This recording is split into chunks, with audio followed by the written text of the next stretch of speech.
వైష్ణవేభ్యో నమో కోటి వైష్ణవకి జై. హరే కృష్ణ.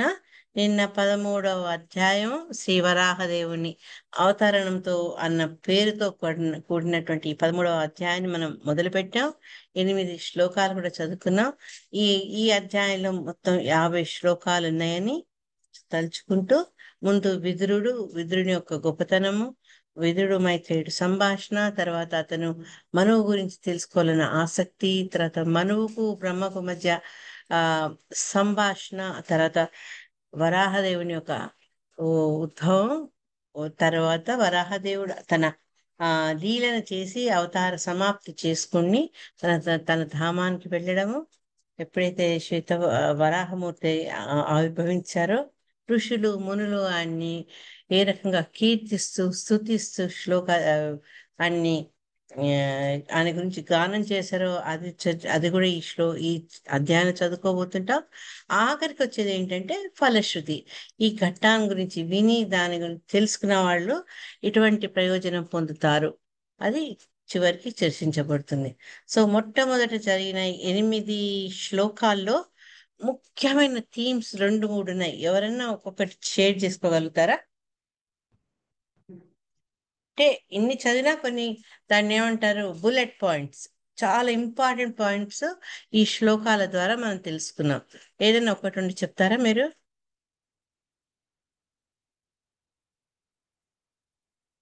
హరే కృష్ణ. హరే కృష్ణ మాతాజీ.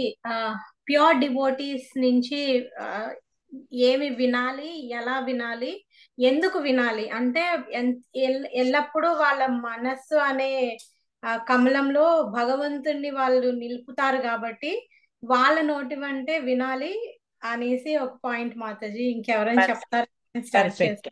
పర్ఫెక్ట్. ఇంకా విదురుడు గురించి ఏం చెప్పారు? నేనే మీకు క్లూ ఇస్తున్నాను. విదురుడు గురించి ఏంటి, ఆయన గొప్పతనం ఏంటి? శ్రీకృష్ణుడు ఆయన ఒడిలో పాదాలు పెట్టుకుని పడుకునేవాడు అని చెప్తారు. అవును, ఆయన ఉట్టిన పాదాలు పెట్టుకున్నాడు. అక్కడ విదురుడు గొప్పతనం ఏంటి? వాసుదేవుడి కథలు వింటలో ఆయనకి ఎంతో ఆనందం ఉండేది మాతాజీ. ఎస్, అంటే ఆయన ఒక శుద్ధ భక్తుడు అతను. అందుకే ఎప్పుడూ భగవంతుడికి సంబంధించిన ఆ కథనాలు వినాలి. అది వింటున్నా కొద్దీ అతనికి ఇంకా ఇంకా ఇంకా వినాలి. ఎంత వింటే అంత అధికంగా ప్రయోజనం ఉంటుంది. కాబట్టి అతనికి ఆ భగవత్ కథలు వినాలన్న ఆసక్తి చాలా ఉంటుందన్నమాట. అయితే వాసుదేవ కథాధృత అని చెప్పారు. ఎస్ అండి, థ్యాంక్ యూ. అయితే ఒక్క భగవంతుడి గురించే వింటే చాలా మనము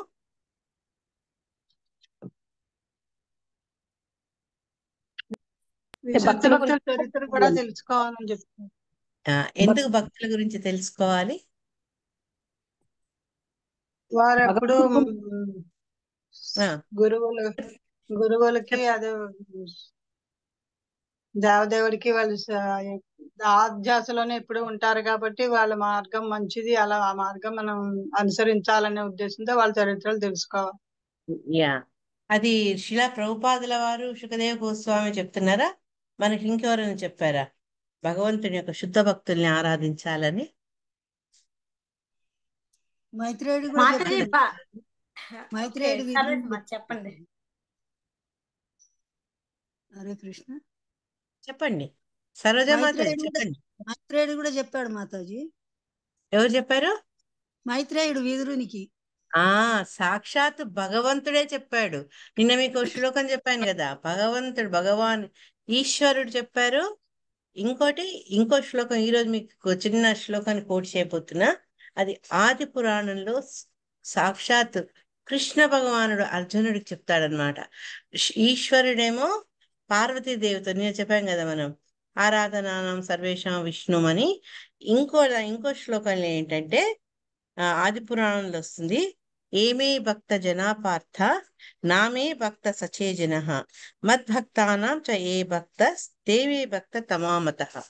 అంటే నేను దేవుని భక్తుని, దేవుని భక్తుని అని చాటించుకునేవాడు నా భక్తుడు కాదు. ఇది ఎవరు చెప్తున్నారు? కృష్ణ భగవానుడు అర్జునుడితో చెప్తున్నాడు. పార్థ అంటే సన్ ఆఫ్ పృథ యొక్క కుమారుడా పార్థ అని చెప్తూ, ఎవరైతే మద్భక్తానాంచ ఏ భక్త, నా భక్తులకి ఎవరైతే భక్తుడో అటువంటి వాడిని నేను భక్తుడిగా భావిస్తాను అని సాక్షాత్ ఆ భగవాన్ శ్రీకృష్ణ చెప్తారనమాట. సో ఈ రెండు విషయాలు గుర్తుంచుకోవాలి మనం. అవి శిలా ప్రభుపాదులు చెప్పారు కదా, భగవంతుని యందు ఆయన యొక్క విశుద్ధ భక్తుల మధ్య ఎటువంటి భేదము గుణభేదం ఉండదు. కాబట్టి వాళ్ళ గురించి వింటే వాళ్ళ జననం కానీ వాళ్ళు చేసినటువంటి కర్మలు కానీ వాళ్ళ గొప్పతనాన్ని తెలుసుకుంటే మనలో ఏమవుతుందంటే భక్తి యోగ వికాసం కలుగుతుంది. మనలో ఉండే భక్తి ఇంకా ముందుకు పోతుంది. అంటే ఆధ్యాత్మికంగా మనం పురోగతి చెందగలుగుతాం. కాబట్టి మనము విశుద్ధ భక్తుల గురించి వినాలి. ఇక్కడ విదురుడు కూడా అటువంటి విశుద్ధ భక్తుడైనటువంటి మనవు గురించి వినాలి, తెలుసుకోవాలన్న కుతూహలాన్ని వ్యక్తపరుస్తారనమాట. వ్యక్తపరిచినాక శిలా ప్రభుపాద్ మనకి ఏం చెప్పారంటే, ఎవరైతే ఆధ్యాత్మికంగా విద్యార్థులుగా ఉంటారో వాళ్ళు గురుముఖంగా సరైన అంటే ప్రాపర్ సోర్స్ సరైన ఆధారం ద్వారానే ఇటువంటి కథలు వినాలి. ఎందుకంటే మనలో భక్తి లేకుంటే, మనలో అవగాహన లేకుంటే మనము అటువంటి దివ్యమైన కథలను కానీ అటువంటి శుద్ధ భక్తుల గురించి కానీ చెప్పినప్పుడు దానికి తగినటువంటి న్యాయాన్ని మనం చేకూర్చలేము. ఎందుకంటే మనలో అటువంటి భావనలు పూర్తిగా లేవు కాబట్టి అన్నమాట. ఈ రకంగా మనం శ్లోకాలు చదువుకుంటూ వెళ్ళాము. తర్వాత శుకదేవ్ గోస్వామి ఏం చెప్పారంటే, ఎప్పుడైతే విదురుడు ఇటువంటి ప్రశ్నలు అడుగుతారో అతను చాలా ఆనందపడతాడు అనమాట మైత్రేయుడు. ఎందుకు ఆనందపడ్డాడు అంటే, విదురుని యొక్క గొప్పతనాన్ని తెలిసినవాడు. విదురుడు ఆ భగవంతుడికి ఒక తలగడలాగా ఒక పీఠంలాగా ఆయన సేవించిన వాడు. అటువంటి విదురుడు అడుగుతున్నందువల్ల భక్తుడైనటువంటి మైత్రేయుడికి ఎంతో ప్రభావితం అవుతాడు అనమాట. ఇంకా ఇంకా ఇంకా మాట్లాడాలన్న ఉత్సాహవంతంలో జనిస్తుంది. ఆ తర్వాత ఈ మైత్రేయుడు ఏం చెప్తాడు అంటే, ఎప్పుడైతే అంటే ఇతను తెలుసుకోవాలనుకుంది మనువు గురించి కాబట్టి దీంట్లో ఈ యొక్క చర్చల్లో ఆయన మనువు గురించి చెప్తూ, ఎప్పుడైతే మనువు బ్రహ్మదేహం నుంచి ఉద్భవిస్తాడో అతను బ్రహ్మకు నమస్కారాలు సమర్పిస్తూ చాలా వినయంగా ఎవరైతే వేదాలను తన గర్భంలో దాచుకున్నారో వేద గర్భుడైనటువంటి బ్రహ్మతోటి అతను సంభాషణ మొదలు పెడతారనమాట. మొదలుపెట్టి, ఇంతమందికి నువ్వే జనకుడు. నేను రవిశేషి మాతాజీ అడిగింది కదా, ఎందుకు మరి ముందు శ్లోకాల్లో ఆయన కాయ అని చెప్పారు, ఇక్కడ ఎందుకు పుత్రుడు అన్నారు అని. ఎందుకు పుత్రుడు అన్నారంటే, ఈ భౌతిక ప్రపంచంలో ప్రతి ఒక్కటి ఆయన నుంచే జన్మించింది కాబట్టి బ్రహ్మ అందరికీ కూడా పిత ఏమంటారు పితృ సమానుడు. కాబట్టి ఇక్కడ ఆయన్ని బ్రహ్మ యొక్క పుత్రుడుగా మన శిలా ప్రభుపాదుల వారు శుకదేవ్ గోస్వామి కూడా ఆ రకంగా అతని గురించి వర్ణించడం జరిగిందనమాట. అంటే ఒక రకంగా చూస్తే ఆయన నుంచి వచ్చిన అన్ని చరాచరాలకు ప్రతి సమస్త విశ్వాలకి బ్రహ్మ ద్వారా సృష్టించబడిన ప్రతి వాళ్లకు ఆయనే జనకుడే అనమాట. చెప్పుకుంటే ఇక్కడ ఏంటంటే తల్లి తండ్రులు, ముఖ్యంగా తండ్రిని ఏ రకంగా కొడుకు సేవించాలి అనే ఒక చక్కటి విషయం గురించి శిలా ప్రభుపాద్ చర్చించడం జరిగింది అనమాట. అంటే ఏ రకంగా ఆయన ఒక కుమారుడు తండ్రి యొక్క ఆజ్ఞల కోసం అతన్ని అప్రోచ్ అవడం, ఆయన్ని అడగడము, దాని గురించి చర్చించారనమాట. చర్చిస్తూ ఆయన ఏం చెప్పారు అంటే, ఇంకా మనువు ఏమడుతాడంటే, అందరికీ ఆరాధనీయుడు నువ్వు, ఎందుకంటే భగవంతుని యొక్క ప్రథమ సృష్టివి నువ్వు, భగవంతునికి ఎంతో ప్రియమైన వాడు. ఈ యొక్క సృష్టి కార్యాన్ని చేయను నువ్వు నియమింపబడిన వాడివి, అందరూ ఆరాధించేవాడివి. కాబట్టి మాకున్న శక్తి కొద్దీ మేము నీ ఆజ్ఞను నెరవేర్చేటట్టు, ఈ కార్యాన్ని నెరవేర్చేటట్టు మాకు ఆదేశాన్ని ఇవ్వు, ఏ రకంగా చేయాలి అనే ఆదేశాన్ని ఇవ్వమన్నారనమాట. అని చెప్పి ఈ రకంగా చేసినందువల్ల మాకు ఈ జన్మలో యశస్సు, తర్వాత పరమగతి కలిగేటట్టుగా మమ్మల్ని దారి చూపు, అంటే మమ్మల్ని ఆ మార్గం వైపు నడుపు అని ఆయన ఆదేశాల కోసం ప్రార్థిస్తాడనమాట మనువు. అక్కడ ఆ ప్రస్తావనలోనే మనకు బ్రహ్మ సంప్రదాయం అంటే ఏంటి, ఆ బ్రహ్మ ద్వారా వచ్చిన పరంపర ఆధ్యాత్మిక పరమైందని చెప్తూ, బ్రహ్మ యొక్క ఆజ్ఞతో బ్రహ్మ యొక్క ఆదేశాలతోటి ఎవరైతే మనువు సంతానాన్ని ఉత్పత్తి చేస్తారో అటువంటి ఆ వంశ పరంపర ఆ భౌతిక పరమైన చెప్తూ రెండు రకాలు అంటే ఆధ్యాత్మిక పరమైన వాటికి తర్వాత ఈ భౌతిక పరమైన వంశ పరంపర కూడా ముఖ్యమైన లక్ష్యం ఏంటి అంటే ఓ కృష్ణ భక్తి రసభావన.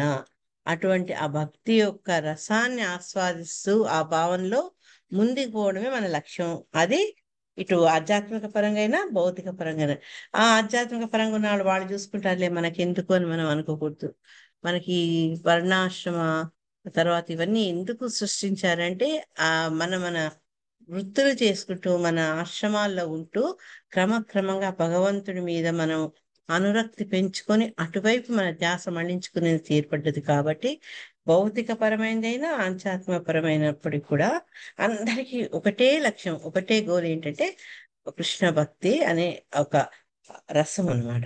సో 9వ శ్లోకంలో ఇంత చక్కగా మనము ఆయన్ని ప్రార్థిస్తూ ఆయన్ని వేడుకున్నప్పుడు బ్రహ్మ చాలా సంతోషిస్తారనమాట. ఆ సంతోషిస్తారు. ఇంకోటి ఏంటి, దర్శన్ ప్రభు చక్కటి పదం చెప్పారనమాట దాని గురించి. 1 సెకండ్ మీతో షేర్ చేసుకుంటా. అని ఏమన్నారు అంటే ఎప్పుడైతే ఇతను ఈ రకంగా ప్రార్థించారో బ్రహ్మ ఒక్కసారి అతను ఆనందంతో పొంగిపోతాడనమాట. ఎందుకు అతనిలో ఆనందం కలిగింది అంటే ఫస్ట్ కుమారుని సృష్టిస్తాడు. కుమారుని సృష్టించి వాళ్ళను సృష్టికార్యం చేయమంటే వాళ్ళు వెళ్ళిపోతారు, తన మాట వినడు. ఆ తర్వాత ఆయన ఆ ఆగ్రహాన్ని అణుచుకునే ప్రయత్నంలో రుద్రుడు రావడం, రుద్రుడి యొక్క సంతానం మళ్ళా బీభత్సాన్ని సృష్టించడం ఆ రకంగా జరుగుతుంది.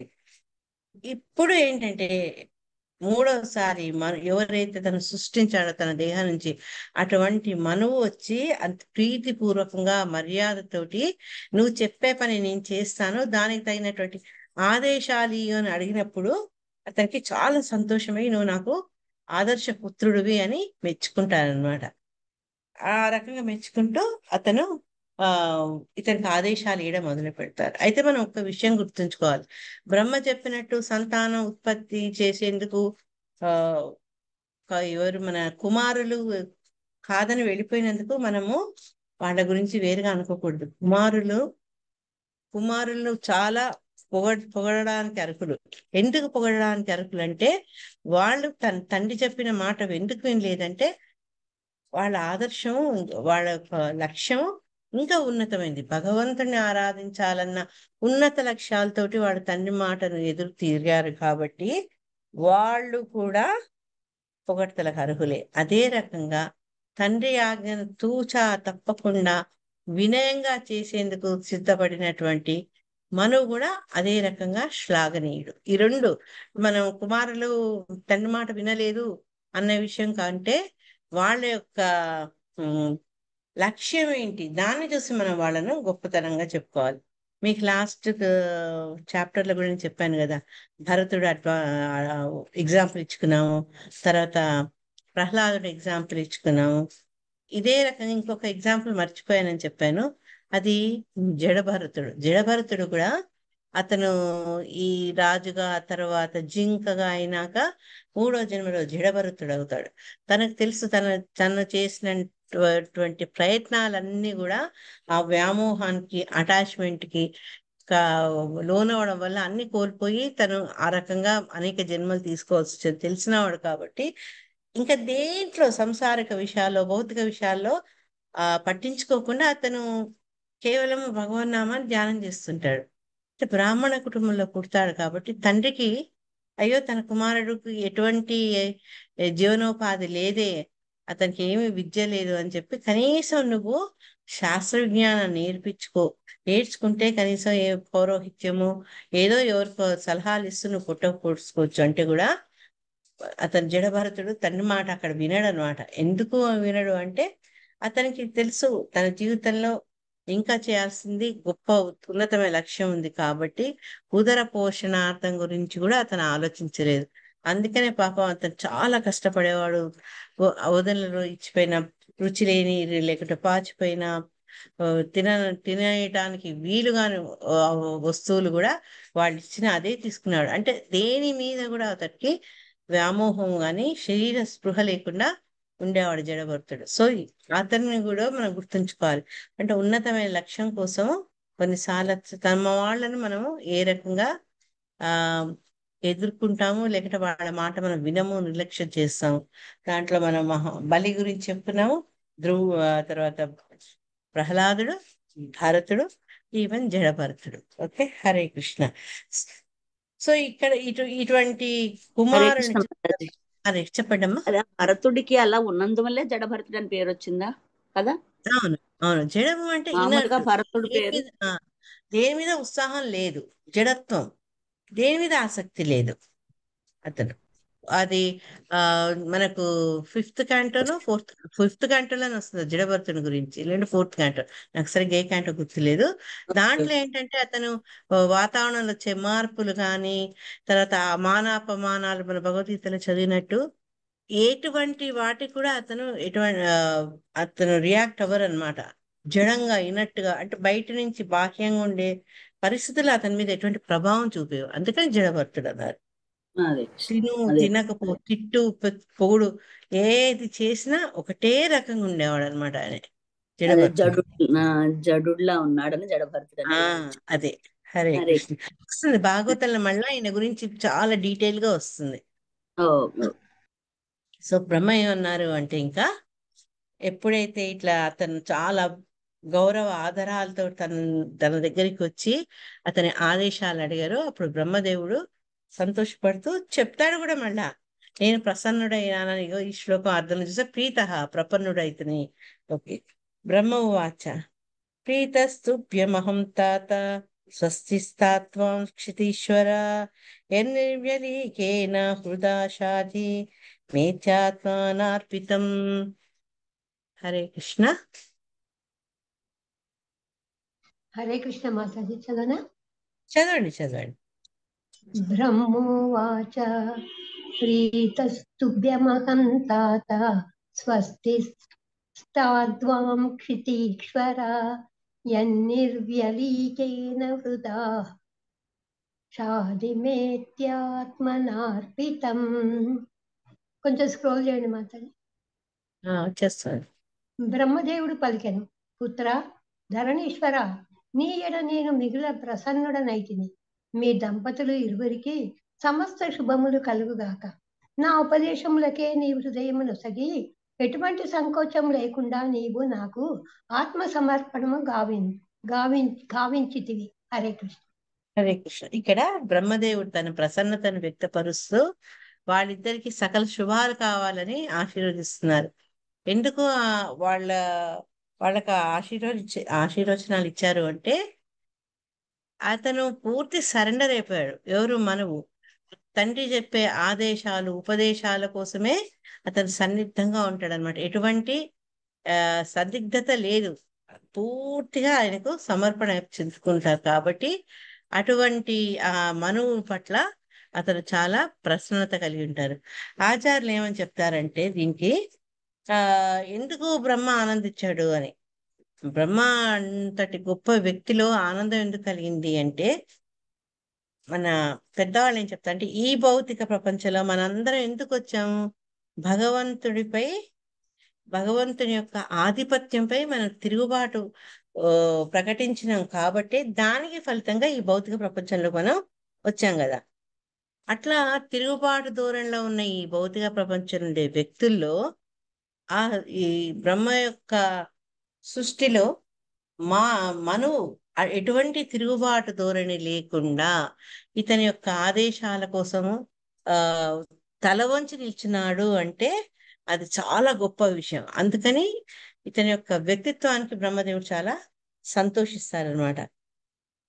ఇదే మనకు శిలా ప్రభుపాదుల వారి జీవితంలో చూస్తే కూడా, ఆయన ఎప్పుడైతే అమెరికాకు వెళ్ళారో ఎవరిని దేన్ని పట్టించుకొని ఒక సరైన జీవన విధానం లేనటువంటి ఈ ఎంతో మంది వ్యక్తులు వాళ్ళు మారి శిలా ప్రభుపాదుల యొక్క ఉపదేశాలకు, ఆయన యొక్క చిన్న కనుబొమ్మ కదలిక కూడా వాళ్ళు ఏదన్నా చేసేందుకు సిద్ధంగా ఉంటారు కదా, అది శిలా ప్రభుపాద వారికి చాలా ఆనందం కలిగించింది. అంటే ఇటువంటి ఆ, వ్యవస్థలో ఇటువంటి ప్రదేశాల్లో జీవిస్తున్న వీళ్ళు కూడా నా కోసం ఏదన్నా చేసేందుకు సన్నిద్ధమయ్యారే అన్న ఆనందం శిలా ప్రభుపాదలో కనిపిస్తుంది.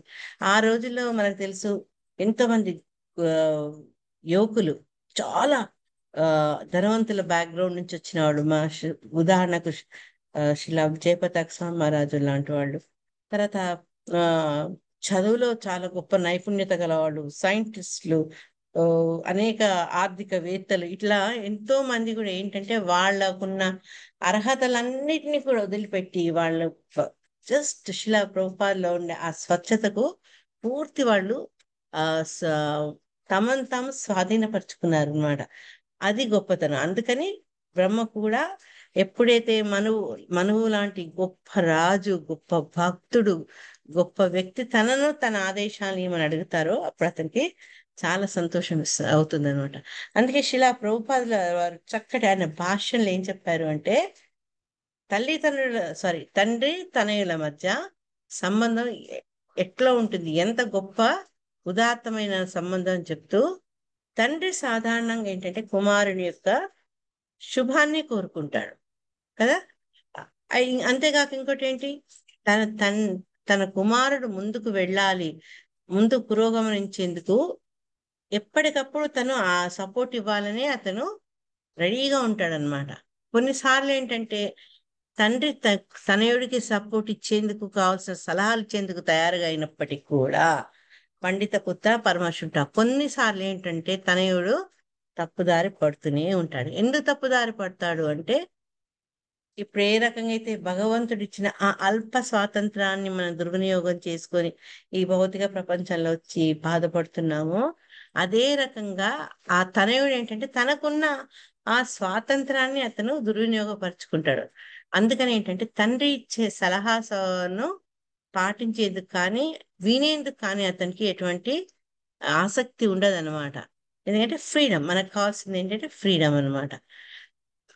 అటువంటి పరిస్థితుల్లో ఒకవేళ తనయుడే, అరే నువ్వు నాకు సలహా నీ తండ్రి, నీ సలహా సహాయాలతోనే నేను ముందుకు వెళ్తాను అంటే, అప్పుడు ఆ తండ్రికి ఎంత సంతోషం అవుతుంది అంటే ఏదైనా చేస్తాడనమాట. ఆ ఉత్సాహంతో తనయుడిని ముందుకు నడిపించేందుకు ఇవ్వాల్సిన సలహాలు, మార్గదర్శకం అతను చాలా ఉత్సాహం చేస్తాడు. అదే ధోరణి మనం బ్రహ్మదేవుడి యొక్క మనువు మధ్యన జరిగిన ఈ వ్యవహారం, ఈ సంభాషణ ద్వారా మనం అర్థం చేసుకోవచ్చు అనమాట. శిలా ప్రభుపాద వారు ఏమన్నారంటే, వీళ్ళిద్దరు చక్కటి యోగ్యత గలవాళ్ళు. మనువు కూడా మామూలు వాడు కాదు, అతను ఫస్ట్ అనమాట. మనం నేర్చుకున్నట్టు బ్రహ్మ జీవితంలో కల్పంలో 14 మనువుల్లో ఇతను ఫస్ట్ మనువు, స్వయంభువ మనువు. అటువంటి మనువు అసాధారణమైన వ్యక్తి. బ్రహ్మ సంగతి మనం చెప్పక్కర్లేదు, ఆయనే భగవంతుని యొక్క ప్రథమ సృష్టి అతను. ఇద్దరు హమ్ కిసి సే కమ్ నహీ, ఎవరికి వాళ్ళు చాలా గొప్పవాళ్ళు అయినప్పటికీ కూడా వాళ్ళ నుండి ఆ సంభాషణ గాని ఆ ప్రవర్తన గాని చాలా ఆదర్శనీయంగా ఉంది అని శిలా ప్రభుపాదుల వారు చెప్తున్నారు అనమాట. ఇంకేమంటున్నారంటే, వీళ్ళ యొక్క ఉదాహరణను ఈ సమస్త మానవాళి మనందరం కూడా అనుసరించాలి అని చెప్పారనమాట ఇక్కడ.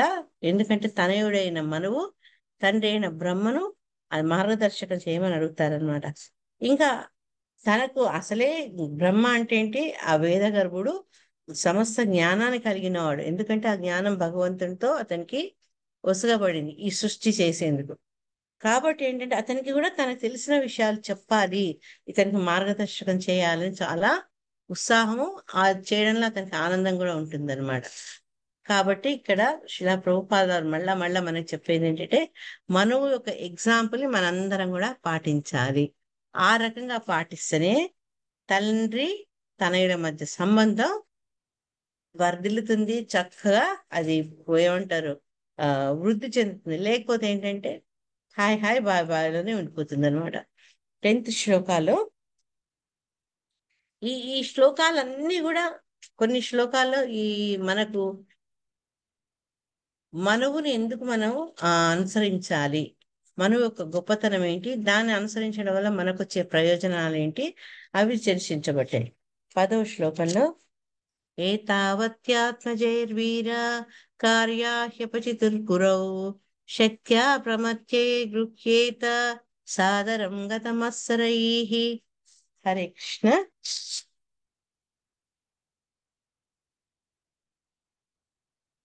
చదవండి.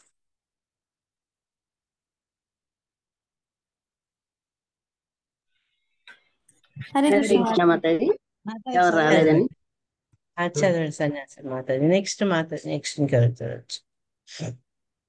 నెక్స్ట్ నేను చదవాలి మాతాజీ. ఏతావత్యాత్మజైర్వీర కార్యాహ్యపచిత్ పచ్చితిర్గురౌ శక్త్యా ప్రమత్యైర్గృహ్యేత సాదరంగతమత్సరైః. శీల ప్రభుపాదికి జై. ఓ వీరుడా, తండ్రి సంబంధమున గల తననీనికి నీ ఉపమానము తగి ఉన్నది. పెద్దల ఎడ ఈ విధముగా ఆరాధన మిగుల వాంఛితమైనది.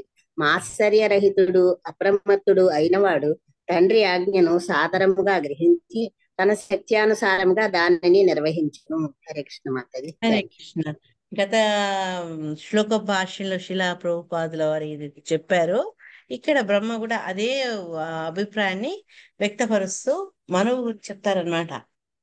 తండ్రి పట్ల కొడుకు ఏ రకంగా ఉండాలో దానికి ఒక చక్కటి ఉపమానం. ఎందుకంటే పెద్దల పట్ల ఈ రకమైనటువంటి ఆరాధన, గౌరవం చాలా అవసరం. లేకపోతే ఏమవుతుంది అంటే ఆ పెద్దరికాన్ని పూర్తి మనము భ్రష్టు చేసిన వాళ్ళు అవుతాం. మాస్టర్ రైతుడు అప్రమత్తుడైన వాడు అంటే ఇవన్నీ కొడుకులో ఉండే క్యారెక్టర్స్ అన్నమాట. ఉండాల్సిన క్యారెక్టర్స్, మనలో ఉన్న లక్షణాలు.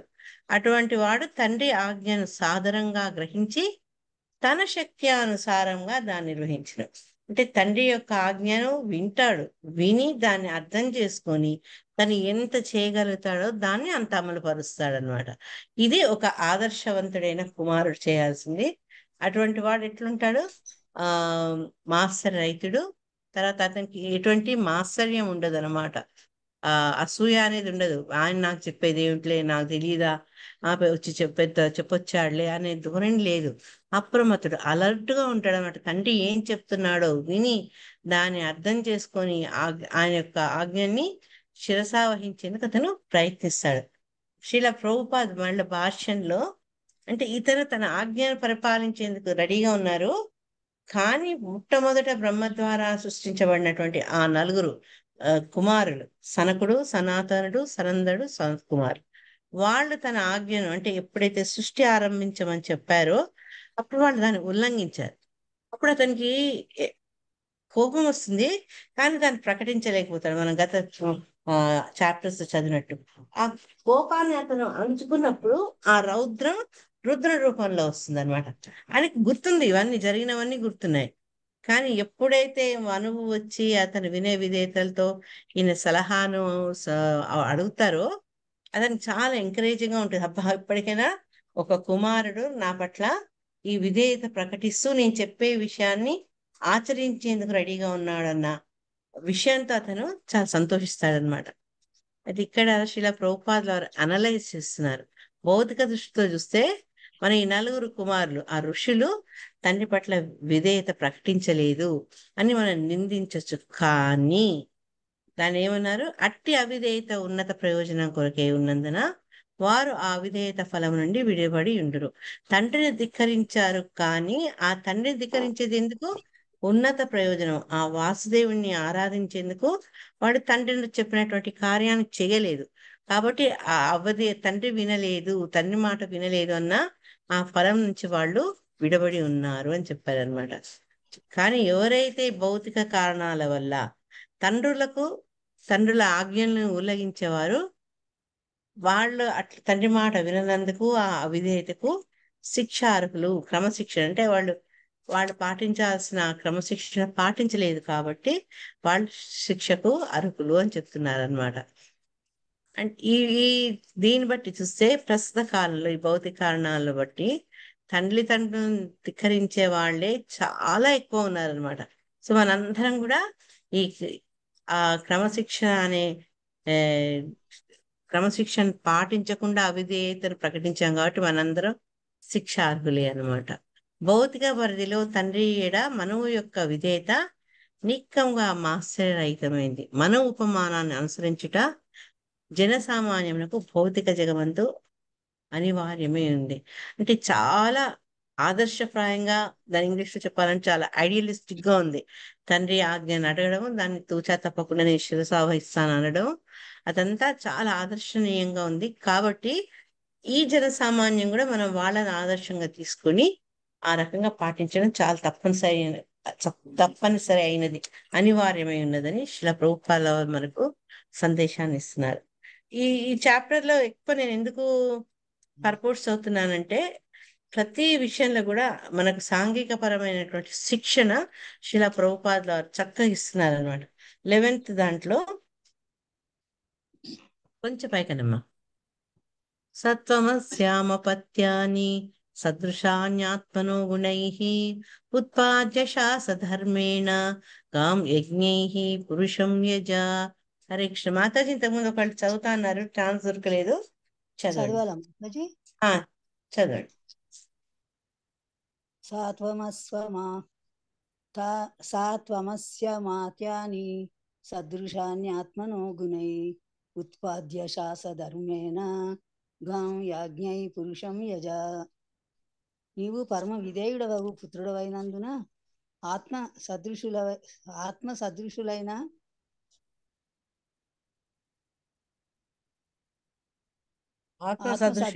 సంతానములు ఆత్మ సదృశులైన సంతానం మాతాజీ సంతానమును నీ భార్య ద్వారా పొందుమని నేను అడుగుతున్నాను. దేవదేవుని భక్తియోగ నియమములను అనుసరించుచు ప్రపంచమును పాలించుము. ఆ విధముగా యజ్ఞ నిర్వహణ ద్వారా భగవానుని అర్చించుము. హరే కృష్ణ. మాతాజీ. హరే కృష్ణ. ఆ నిన్న మనం శ్లోకం చదువుతున్నప్పుడు రవిశేషి మాతాజీ డౌట్ అడిగారు కదా, ఎందుకు ప్రియతనయుడు అన్నాడని. అప్పుడు నేను చెప్పా కదా, మనకు భాగవతంలో ప్రతి ప్రశ్నకు జవాబు ఉందని. ఎందుకు ప్రియతనయుడయ్యాడు అనేది ఈ శ్లోకాల ద్వారా మనం అర్థం చేసుకోవచ్చు అన్నమాట. ఒకటి ఏంటంటే, ఆయన ద్వారానే అతను జన్మించాడు కాబట్టి, ఉద్భవించాడు కాబట్టి, అపేర్ అయ్యాడు కాబట్టి మనవు బ్రహ్మను తండ్రిగా భావించవచ్చు. కానీ ఉత్తమ పుత్రుడుగా ఎందుకు పేర్కొనబడ్డాడు అంటే, ఆ తండ్రి యొక్క ఆజ్ఞను శిరసావహించేందుకు అతను ఉత్సుకతను ప్రదర్శిస్తున్నాడు కాబట్టి అతను బ్రహ్మకు ప్రియతనయుడిగా సంబోధించబడ్డాడు అనమాట. సెకండ్ శ్లోకాలో వస్తుంది, విదురుడు అడుగుతాడు ఆ ప్రశ్నలో.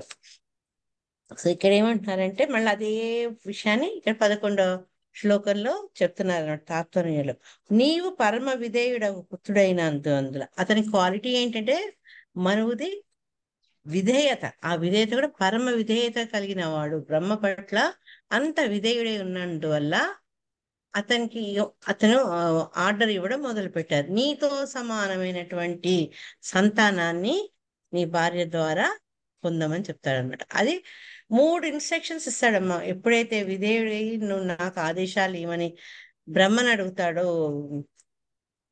మనువు 3 ఆదేశాలు ఇస్తాడనమాట. ఒకటి ఏంటంటే, నీ వంటి సంతానాన్ని నీ భార్య ద్వారా పొందమని చెప్తాడు, లేకుంటే సృష్టించమని చెప్తాడు. రెండోది ఏంటంటే, ఆ భగవంతుని యొక్క ఈ భక్తి యోగ నియమాలు పాటిస్తూ ప్రపంచాన్ని పాలించు. మూడోది ఏంటంటే, యజ్ఞ యాగాదుల ద్వారా భగవంతుణ్ణి నిత్యము ఆయన్ని అర్చించు. ఈ 3 ఇన్స్ట్రక్షన్స్ అతను ఇస్తాడనమాట. ఎందుకు ఇస్తారు అనే దాన్ని శిలా ప్రభుపాదుల వారు అనే భాషలో చక్కగా చెప్పారనమాట. ఈ భౌతిక సృష్టి ఏంటంటే దుఃఖాలయం, అశాశ్వతం. కానీ ఈ భౌతిక సృష్టిలో మనం ఉన్నందుకు ఏ రకంగా మనకు ప్రయోజనం పొందాలి అనే విషయాన్ని ఆలోచించుకోవాలి. కొన్నిసార్లు మనం ఒక పరిస్థితిలో చిక్కుకున్నప్పుడు ఆ పరిస్థితి మనకెట్లా సానుకూలంగా జరుపుకోవాలి, మలుపుకోవాలని మనం ఆలోచించడంలోనే మన తెలివి ఉందన్నమాట. అదే రకంగా మనం భగవంతునిపై ఏమంటారు, ఆయనను ధిక్కరించి, ఆయన ఆజ్ఞను ధిక్కరించి, ఆయన ఇచ్చిన స్వాతంత్రాన్ని మనం వృధా చేసుకొని తిరుగుబాటు ధోరణిలో వచ్చి దానివల్ల ఈ భౌతిక ప్రపంచంలోకి వచ్చినప్పుడు ఆ ఈ భౌతిక సృష్టిని మనం ఏ రకంగా ఉపయోగించుకోవాలి మన మంచికి అనేది చెప్తారు. అదేంటంటే ఆ ప్రయోజనం ఏంటి అంటే భక్తి యోగం ద్వారా భగవంతుడి మనము అర్చించాలి. ఎలా అర్చించాలి అంటే మనకు ఒక యజ్ఞ రూపంతో యజ్ఞ రూపంలో ప్రతి మనిషి భార్య ద్వారా ఒక సత్సంతానాన్ని కనాలి. ఇది మనకు పురాణాలు చెప్పారని ఇక్కడ విష్ణు పురాణం కూడా చేయబడింది. వర్ణాశ్రమాచారవత పురుషేణ పరపుమాన్ విష్ణురారాధ్యతే పంథ నాణ్యత్ తత్తోష కారణం. అంటే ఈ వర్ణ ఆశ్రమాలు ఏదైతే భగవంతుడితో సృష్టించబడ్డాయో దాన్ని చక్కగా నిర్వహించేందుకు మనుషుడు ఏం చేయాలంటే భగవంతుడిని ఎప్పుడైతే ఈ వర్ణాశ్రమ ధర్మాల్ని పాటిస్తాడో సరిగ్గా భగవంతుని చక్కగా అర్చించగలుగుతాడు. ఈ వర్ణాశ్రమ ధర్మాల నిర్వహణ ద్వారా ఇంకా భగవంతుడికి మనం ఆనందాన్ని కలిగిస్తాము. దీనికంటే ఇంకా వేరే మార్గం లేదు అని చెప్తున్నారంట. వికల్పమైంది వేరే ఒక్కటి లేదు అని. ఎందుకంటే విష్ణు ఆరాధనమే మనుషులకు ముఖ్యమైనది. అది చేయకపోతే తిరిగి మనం మళ్ళా మన ధామానికి మనం వెళ్ళిపోలేము, మన ఇంటికి మనం వెళ్ళలేము అన్నమాట. కాబట్టి మనం తిరిగి మన నిజ గృహానికి చేరుకోవాలంటే ఆ స్వామి ఆరాధనే మనం చేయాలి. అది చరమ లక్ష్యం, మనకు వేరే మార్గం లేదు. అందుకే ఆ చరమ శ్లోకంలో ఆయన ఏం చెప్పారు, సర్వధర్మాన్ పరిత్యజ్య మామేకం శరణం వ్రజ. సో విష్ణు ఒక ఆరాధనే చేయాలన్నమాట. అయితే ఇక్కడ ఏం చెప్పారు అంటే ఎవరైతే మనం ఈ ఇంద్రియ భోగాల కోసం వైవాహిక జీవితాన్ని అనుమతి పత్రం పడిచేవాళ్ళు, అంటే ఎవరైతే గృహస్థులు ఉన్నారో గృహస్థులు కూడా ఏంటి, వాళ్ళు గృహస్థ జీవనంలో సత్సంతానాన్ని పొందేందుకు ఇంద్రియ భోగాలను వాళ్ళు అనుభవించవచ్చు, వైవాహిక జీవితం గడపచ్చు. అటువంటి వాళ్ళు కూడా ఏంటంటే విష్ణు ఆరాధన, ఆ భగవంతుని తృప్తిపరచాలి అనే బాధ్యతను వాళ్ళు తీసుకోవాలి. అది ముఖ్యమైనది అన్నమాట వాళ్ళకు. ఇంద్రియ భోగం అనేది రెండవది. మొదటి స్థానం ఏంటంటే ఈ గృహస్థ జీవితంలో ఉంటూ కూడా వాళ్ళు విష్ణు భగవాన్ని సంతోషపరిచేందుకు చేయాల్సిన పనులు విధులు ఉంటాయన్నమాట. దానికి శిలా ప్రభుపాద ఏం చెప్పారంటే మొదటి మెట్టు ఏంటంటే ఈ వర్ణాశ్రమ ధర్మ పద్ధతి. ఈ భగవంతుని ఆరాధించడంలో మెల్లమెల్లగా ఒక్కొక్క మెట్టు ఎక్కేందుకు మనకేంటంటే ఈ ధర్మాన్ని పాటించడంలో ఒక క్రమబద్ధమైనటువంటి విధానం ఉందన్నమాట. అయితే మరి అందరూ పాటిస్తున్నారా? లేదు. ఎవరైతే భగవంతుణ్ణి ఆ భక్తి సాధనతోటి భగవంతుణ్ణి ఏ పూజలో ఎప్పుడు నిమగ్నమై ఉంటారో వాళ్ళకి వర్ణాశ్రమ క్రమ పద్ధతి అంటే బ్రహ్మచర్య, గృహస్థ, వానప్రస్థ, సన్యాస ఈ క్రమంగా ఉండే విధానాన్ని అనుసరించాల్సిన అవసరము లేదనమాట. బ్రహ్మదేవుడు ఇతర తనయులు అంటే సనకాది ఋషులు ఏం చేశారు, భక్తి యోగంలోనే వాళ్ళు ప్రత్యక్షంగా నెలకొన్నారు. తత్కారణంగా వాళ్ళకి ఈ వర్ణాశ్రమ నియమాలను పాటించాల్సిన అవసరం లేదు. అంటే ఇది మనకి ఎగ్జాంపుల్. ఎవరైతే భగవంతుని ఆ భక్తి యోగంలో పటిష్టంగా ఉంటారో, నెలకొంటారో, కంటిన్యూ చేస్తుంటారో అటువంటి వాళ్ళకి ఈ వర్ణాశ్రమ పద్ధతి పాటించాల్సిన అవసరం లేదు. లేకపోతే సామాన్య ప్రజానీకానికి ఈ భగవంతుని సంతోషపరచాలి అంటే, ఆయన యొక్క ఆరాధన చేయాలంటే క్రమక్రమంగా క్రమ పద్ధతిలో ముందుకు సాగాలంటే ఈ వర్ణాశ్రమ పద్ధతిని పాటించాల్సి ఉంటుంది. సో ఈ ఈ ప్రతి శ్లోకం యొక్క పరపట్లో శిలా ప్రభుపాదుల వారు మనకి ఎంత చక్కగా చెప్పారంటే, మీరు వీలైతే ఒకసారి ఇంటికి పోయినప్పుడు బుక్ ఉన్నవాడు ఓపెన్ చేసి చూసుకోండి. వెరీ వెరీ ఇంపార్టెంట్ అన్నట్టు. అన్ని భాషలు అట్లే ఉన్నాయి, ఇది వదిలిపెడదాం అన్నట్టుగా లేదు. 12వ శ్లోకంలో పరం శుశ్రూణం మహ్యం సాత్ ప్రజా రక్షయా నృప భగవాంసే ప్రజాపతు ఋషికేశోను తుష్యతి.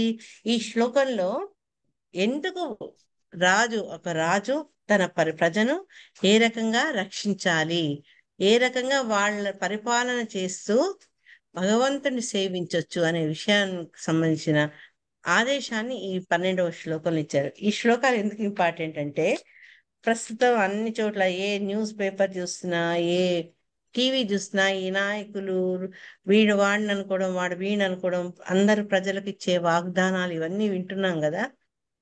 దాన్ని బట్టి మనం ఈ భాష్యం చదివి నాయకుడు అంటే ఎలా ఉండాలి, ఎటువంటి వాడిని మనకు నాయకుడిగా మనం ఎన్నుకోవాలి అనే విషయం మనకు కొంచెం డైరెక్షన్ వస్తుంది అనమాట. సో ఈ 12వ దానిది 13వ శ్లోకంది కూడా నేను పరపోట్లు కొంచెం మొత్తం చదివేందుకు ప్రయత్నం చేస్తా.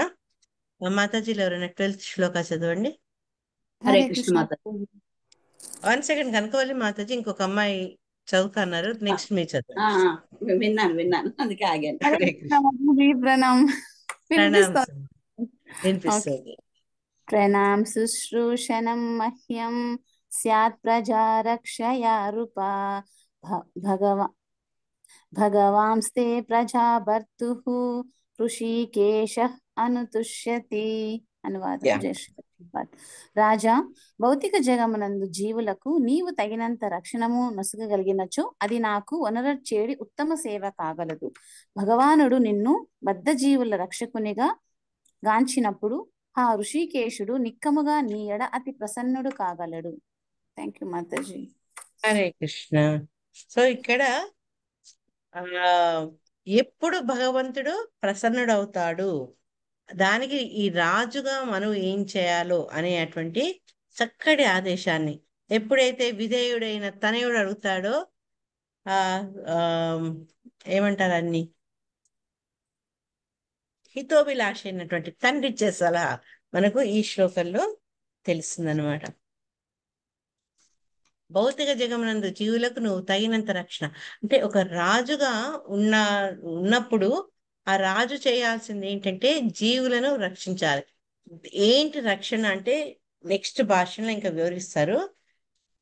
పతనం కాకుండా రక్షణ, అంతేగాని శత్రువుల నుంచి రక్షించడము, ఫిజికల్ గా జంతువుల నుంచి రక్షించడము అది ఒక కోవకు చెందిందైతే, వాళ్లను ఈ జనన మరణాల వలయ నుంచి బయటికి తీసి భగవత్ మార్గంలో గనక వాళ్లను మళ్లించి ఆ రకంగా వాళ్లకు రక్షణ కలిగిస్తే అది ఉత్తమమైనటువంటి సేవ. భగవంతుడు చేసే సేవల్లో అది ఉత్తమమైంది అని చెప్తారనమాట.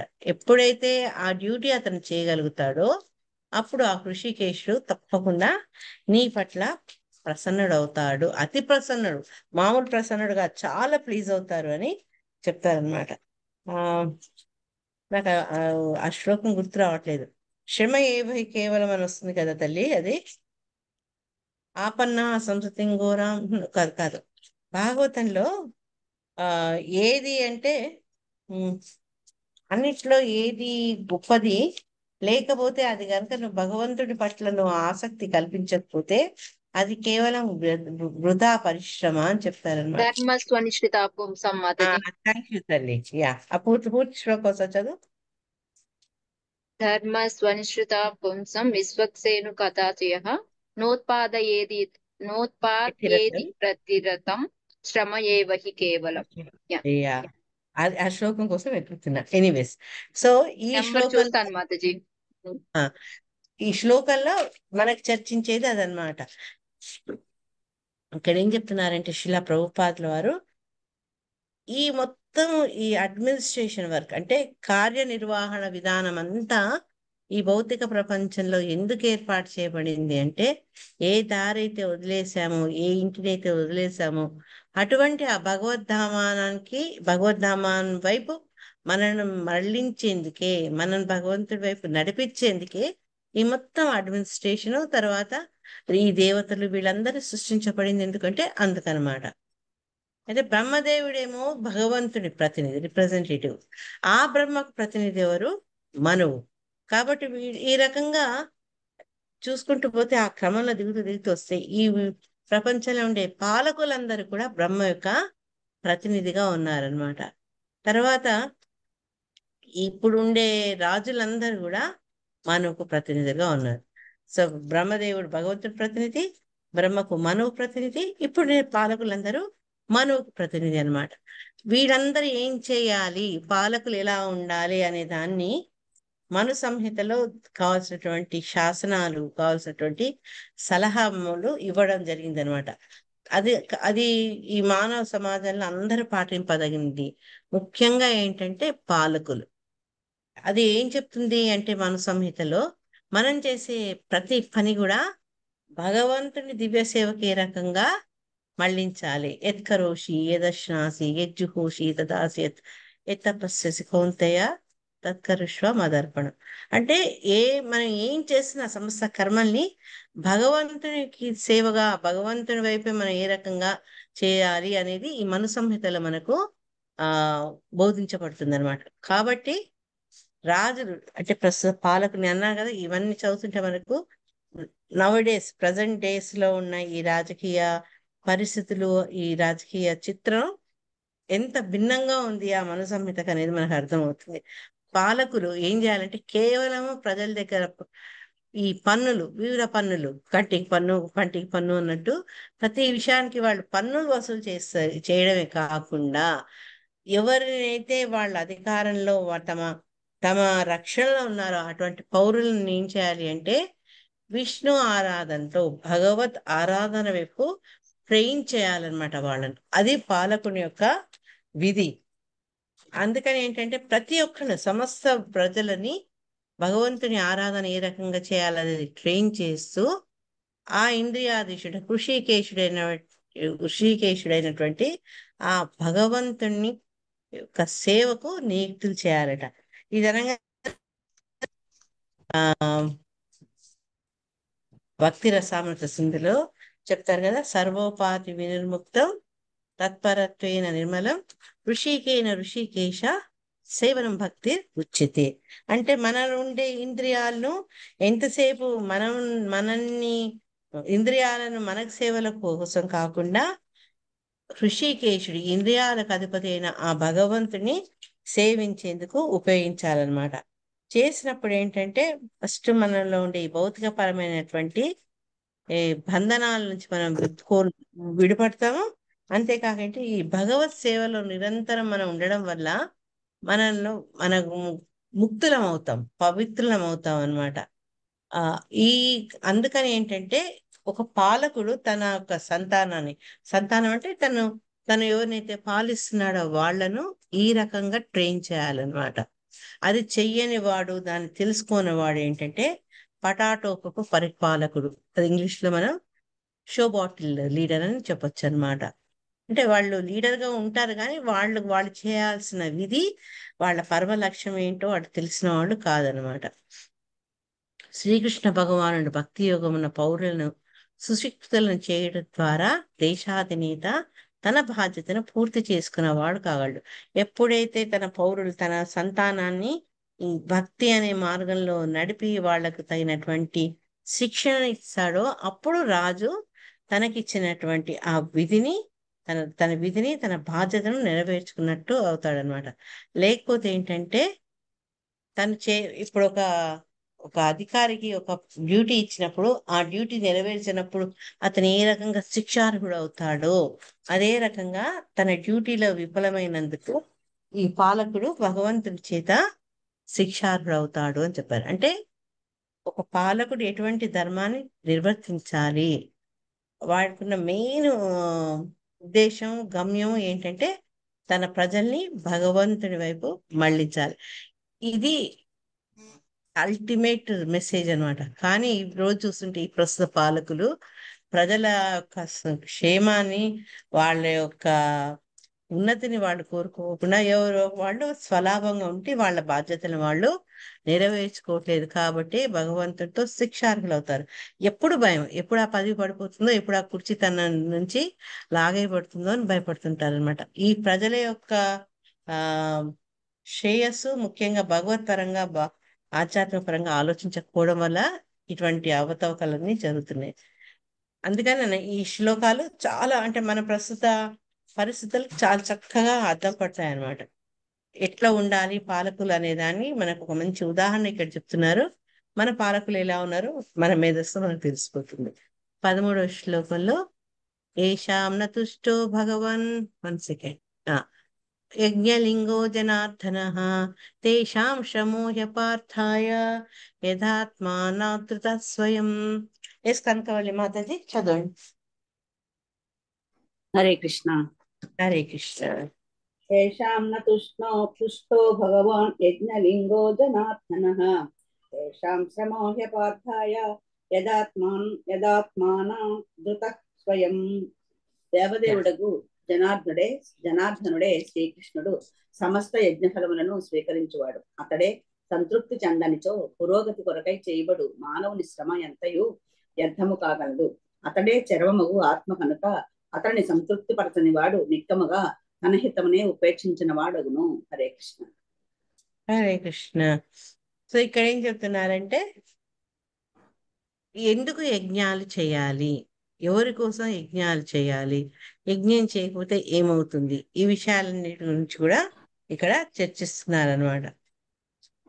మనం ఏది చేసినప్పటికి కూడా ఆ యజ్ఞాలను యజ్ఞాల యొక్క ఫలాన్ని తీసుకునేవాడు ఆ భోక్త భగవంతుడే. భోక్తారం యజ్ఞ తపసాం సర్వలోక మహేశ్వరం. ఆయన సంతోషం కలిగేటట్టు మనం వర్తించాలి. అది లేకపోతే అతనికి సంతోషం కలిగించే పనులు చేయకపోతే మనం చేసే శ్రమ అంతా వ్యర్థమవుతుంది. ఇంతకుముందు రసరాణి మాత చెప్పారు కదా, అది శ్లోక ధర్మ స్వనుష్ఠితా పుంస 1.2.8 మాతాజీ. 1.2.8 శ్లోక నెంబర్. యా, అది ఎక్కడో పేజీలో తీసి పెట్టి కలిసిపోయింది. యా, ధర్మ స్వనుష్ఠితా పుంస విశ్వక్సేన కథాశయ నోత్పాదయేతిరతిం శ్రమ ఏవహి కేవలం. ఇది మనకు శ్రీమద్ భాగవతంలో మొదటి స్కందంలో 2వ అధ్యాయంలో చెప్పారనమాట. మనం చేసే వృత్తులన్నీ కూడా ఏంటంటే భగవంతుని ప్రీతి పెంచేటట్టు ఉండాలి. అది లేకపోతే మనం ఎంత చేసినా అది శ్రమ ఏవహి కేవలం, అంటే బురదలో పన్నీరు పోసినట్టే అనమాట. ఎప్పుడైతే నీలో భగవంతుని యొక్క భక్తి లేకపోతే, నీవు చేసిన పనులతో భగవంతుడు సంతోషించకపోతే, అప్పుడు ఎంత చేసినా కూడా ఆ శ్రమ వ్యర్థమే అవుతుంది అనమాట. ఎందుకని చెప్తున్నారంటే భగవంతుడే అన్నిట్లో పరమమైన వాడు, చరమమైన వాడు. కాబట్టి ఆయన్ని సంతోషించకపోతే మనమే మన మంచిని, మన హితాన్ని ఉపేక్షించినట్టు, అంటే దాన్ని నిర్లక్ష్యపరిచినట్టు, దాన్ని పట్టించుకున్నట్టుగా భావించవచ్చు. ఇది మనకు శిలా ప్రభుపాదుల ద్వారా ఇంకొంచెంగా వివరించారు.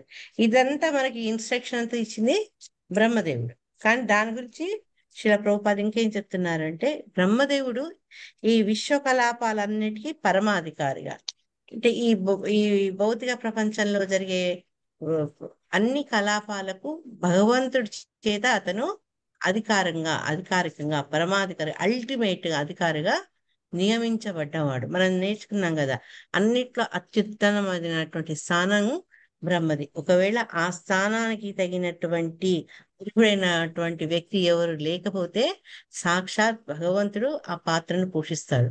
కాబట్టి అంత ఉత్తమమైనటువంటి పదవి అనమాట ఆయనది. అయితే ఆయన ఏంటంటే ఈ భౌతిక జగత్తును నడిపించేందుకు ఈ మనువు మొదలైనటువంటి ప్రజాపతుల్ని వీళ్ళందరినీ కూడా ఆయన నియమిస్తారనమాట. ఈ నియమించడము ఇవన్నీ కూడా, అంటే దేవతలు, దిక్పాలకులు వీళ్ళందరూ ఎందుకు వస్తున్నారు అంటే భగవంతుని ప్రీత్యర్థమే. వాళ్ళు ఏది చేసినా కూడా ఆ కార్యాల్లో భగవంతునికి ఆనందం కలిగించాలి అన్న ఉద్దేశంతోనే ఏర్పాటంతా జరిగిందనమాట. బ్రహ్మకు తెలుసు. ఇప్పుడు ఒక గురువుకు ఒక మంచి శిష్యుడు, ఫర్ ఎగ్జాంపుల్ మన జయపతాక స్వామి మహారాజ్కి ఎప్పుడు ఉండే సేవకుడు ఆయన పేరేంటో మర్చిపోయిన, ఒకసారి రసరాణి మాతజీ. ఆయనకు తెలుసు గురు మహారాజ్కి ఏం కావాలి, ఎటువంటి పరిస్థితుల్లో ఆయన ఆనందంగా ఉండగలరో, ఆయన ఎటువంటి ఫుడ్ తినాలో, ఎప్పుడు మందులు వేసుకోవాలో, అట్లా ఎప్పుడు కనిపెట్టుకుంటూ ఉంటారనమాట. అట్లనే భగవంతుడి యొక్క ప్రియమైనటువంటి సంతానంగా బ్రహ్మకు తెలుసు ఏం చేస్తే భగవంతుడు ఆనందపడతాడు, ఏ రకంగా సంతృప్తి పరచొచ్చు. అందుకని ఆయన ఏంటంటే ఆయన వేసే ప్లానింగ్ అవన్నీ ఎట్లుంటాయంటే భగవంతుడిని ఆనందపరిచేటట్టుగా ఉంటాయన్నమాట. ఈ కార్యప్రణాళిక మార్గం అని చెప్పారు కదా, కార్యప్రణాళిక మార్గం అంటే ఏంటి అంటే భగవంతుని ప్లీజ్ చేసేందుకు యాక్టివిటీస్ ప్లాన్ చేయడం అనమాట. ఓకే, అయితే మనకు కూడా తెలిస్తే ఈ అతని కార్యప్రణాళిక మార్గం ఎవరైతే బ్రహ్మ ఏ రకంగా చేసి భగవంతుని ఆనందపరిచాడు, సంతృప్తిపరిచాడో తెలిసేవాళ్ళు, బ్రహ్మ సాంప్రదాయాలు ఉన్నవాళ్ళు, పరంపరలు ఉన్నవాళ్ళు, వాళ్ళందరికీ కూడా భగవంతుని ఏ రకంగా సంతృప్తి పరచొచ్చో తెలుసు. ఎందుకంటే వాళ్ళు బ్రహ్మ ద్వారా ఆధ్యాత్మిక పరంపరలో వచ్చారు కాబట్టి వాళ్ళందరికీ బ్రహ్మదేవుని యొక్క ఆ జ్ఞానం వాళ్ళకు కూడా అందించబడింది అనమాట. సో వాళ్ళు ఏం చేస్తారు అంటే భగవంతుని ఏ రకంగా సంతృప్తి పరచొచ్చు అంటే చాలా సులభం. శ్రవణ కీర్తనాది నవవిధ శ్రవణం కీర్తనం విష్ణు స్మరణం పాద సేవనం అర్చనం వందనం దాస్యం సాఖ్యం ఆత్మ నివేదన, ఇటువంటి నవ విధాలు కలిగిన భక్తి యోగం ద్వారే కృష్ణుడు సంతృష్టి చెందగలుగుతాడు. అంతేగాని నువ్వు ఎంత ఆ ఆర్భాటంగా పూజలు చేశావు, ఎంత గొప్పగా ఎంత మందిని పిలిచావు, అవన్నీ కాదు. ఈ 9 విధాల భక్తి ఎప్పుడైతే మనం ప్రయత్నిస్తామో వాటి ద్వారా ఒకటి గాని అన్ని గాని థ్యాంక్స్ మాతాజీ. మహావరా ప్రభు ఒక్కొక్కసారి ఆ చెప్పడంలో మాట్లాడడంలో అంత గొప్ప వ్యక్తులు మర్చిపోతాం. మహావరా ప్రభు ఇన్నేళ్ళ నుంచి చూస్తున్నాం మేము. ఎప్పుడు కూడా ఆయన మొహంలో అలసట కానీ విసుగు కానీ ఉండదు. నిరంతరం చిరునవ్వుతోనే గురు మహారాజుని సేవిస్తుంటారు. మళ్ళీ అదే విధేయత. నేను ఆయనకు క్లోజు అన్న అహం ఎక్కడ మనిషిలో కనపడు. ఒక శిష్యుడు ఒక సేవకుడు ఎలా ఉండాలి దానికి మహావరా ప్రభు ఒక మంచి ఉదాహరణ అన్నమాట. సో ఇక్కడ బ్రహ్మ కూడా భగవంతుడిని ఏ రకంగా సంతోషపరచో తెలుసు. ఆయన పరంపరలో వచ్చిన వాళ్ళందరూ కూడా బ్రహ్మ ద్వారా వాళ్ళు ఆ విషయాన్ని తెలుసుకున్న వాళ్ళు కాబట్టి వాళ్ళు ఈ భగవంతుడు కేవలం ఈ భక్తి ద్వారా ఆయన్ని సంతోషపరచగలము అన్న విషయాన్ని వాళ్ళు తెలుసుకుంటారు. కాబట్టి మనుషులు అంటే మనం కూడా ఏంటంటే మనం కనుక నిజంగా మన ప్రయోజనం కోరిన వాళ్ళైతే మనం ఏం చేయాలి అంటే భక్తిని పాటించాలి, భక్తి యోగాన్ని నిర్వహించాలి. ఒకవేళ నిర్వహించకపోతే అంటే భక్తి యోగాన్ని పాటించకపోతే వాళ్ళు ఏంటి అంటే వాళ్ళ హితాన్ని వాళ్ళు ఉపేక్షించిన వాళ్ళు, పట్టించుకోని వాళ్ళు అవుతారు అన్నమాట. ఎప్పుడైతే భక్తి యోగాన్ని ఉపేక్షిస్తారో వాళ్ళు ఏంటంటే వాళ్ళ హితాన్ని కూడా వాళ్ళు ఉపేక్షించినట్టు, పట్టించుకోనట్టు అవుతుంది అని చెప్తూ శిలా ప్రభుపాద అంటే ప్రతి ఒక్కరు తమ ఇంద్రియాల్ని సంతృప్తి పరుచుకుంటారు. కానీ అంటే ఇక్కడ గ్రేడింగ్ చెప్తున్నారు. ఇంద్రియాల కంటే గొప్పది ఉంది, అదేంటి అంటే మనసు. కానీ మనసు కూడా అంతుపట్టంది, మనసును మించింది బుద్ధికి కూడా కొన్నిసార్లు బుద్ధి కంటే పరమైంది. అంటే పరమైంది దాని యొక్క గ్రేడ్, దాని ఎంత ఉన్నతమైందో చెప్తుంది అనమాట. ఆత్మ అయితే ఆత్మకు పరంగా ఉండేవాడు ఆ పరమాత్ముడు. అయితే పరమాత్ముడికి కూడా పరమైన వాడు ఆ దేవాది దేవుడు. అంటే దీన్ని బట్టి ఈ ఇంద్రియాలు ఎంత తుచ్చమైనయో భగవంతుడు ఎంత పరమైన వాడు మనకు తెలుస్తుంది అనమాట. ఆ భగవంతుడు ఎటువంటి వాడు? కారుడు. ఆయన శ్రీకృష్ణుడుగా అందరూ అన్ని సేవిస్తుంటారు, ప్రార్థిస్తుంటారు అనమాట. సో ఆ భగవంతుని యొక్క దివ్యేంద్రముల ప్రీత్యర్థమే సేవను కూర్చడం మన పరిపూర్ణమైనటువంటి సేవా విధానం. అంటే భగవంతుని ఏ రకంగా ఆనందించాలంటే మన ఇంద్రియ కాక భగవంతుని యొక్క దివ్య ఇంద్రియాలను ప్రీతి కలిగించేటట్టుగా మనం ఆ సేవలను మనం కొనసాగించాలి. ఇది ఇంతకుముందు నేను చెప్పినట్టు హృషికేశ సేవనం భక్తిరుత్తమ. అంటే హృషికేశుని యొక్క ఇంద్రియాలను ఆనందపరిచేటట్టుగా మన భక్తి ఉండాలి. ఈ సందేశంతో ప్రస్తుతానికి మనం ఆపేసి మిగతా రేపు చదువుకుందాం. రేపో ఎల్లుండి నాకు కరెక్ట్ తెలీదు. తర్వాత ఇదంతా బ్రహ్మ ఇచ్చిన ఆదేశాల తర్వాత మనము సరే నువ్వు చెప్పిన ఆదేశాన్ని పాటిస్తా నేను, కానీ నేను సృష్టి ఎక్కడ చేయాలి అని అడుగుతాడు అనమాట. అడగడము తర్వాత ఆ సందర్భంలో శ్వేతవరాహ స్వామి ఆవిర్భావం అవన్నీ మనము నెక్స్ట్ క్లాస్ లో చూద్దాం. హరే కృష్ణ. శ్రీ గ్రంథరాజ్ శ్రీమద్ భాగవతానికి జై. హరే కృష్ణ. ఏదైనా డౌట్స్ ఉన్నా ఏదైనా